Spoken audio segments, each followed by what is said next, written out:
it's good that there's people from different parts of the world coming to this conference and contributing their insights. I also see a lot of delegates that from different countries who are able to be very proactive in terms of sharing what had happened in their own country, in their own company.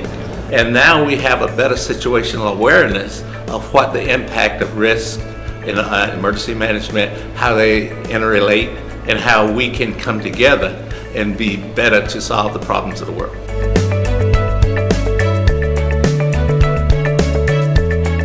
The thing that I always enjoy the most about these conferences is when people have an opportunity to share details about an incident that they've been involved in. That's the thing that always grabs me, is hearing lessons that others have learned when they face the sorts of things that we face in our industry.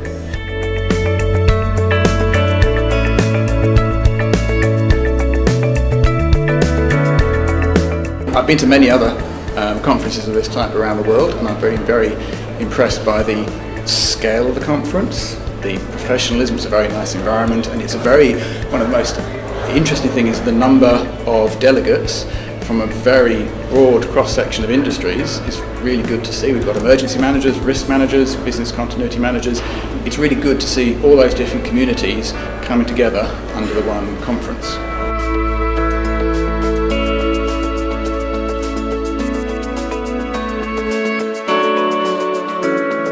The conferences have built up in terms of the scope of content quite considerably since I first came. So I think this conference would give me as a professional to take up the BCM manager challenges and look at how other industries and other professionals are taking part.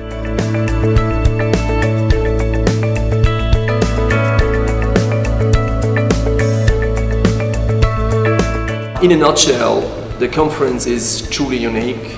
It's quite unparalleled around the world. I've seen many conferences, speak at many as well. And if I would call it from a points point of view, I would say from Switzerland, where I'm from, I would give you 10 points out of 10 for Singapore specifically. The highlights of the conference in the past few years has always been the simulation exercise. I think this year is no different. From the reaction of the delegate, I can tell that they have enjoyed the simulation exercise. Well, so far we have always taught risk management a lot of philosophical talk. I think in 2018, if there could be more tangible measures, what we can do rather than what we should do. We certainly would like to grow the ARRC 2018 and the future conference to be a bigger industry and more people participate on it by actually getting more people actually from business continuity that actually involved, more people from risk management, enterprise risk management involved, more people from the emergency management involved, and the integrated management system itself.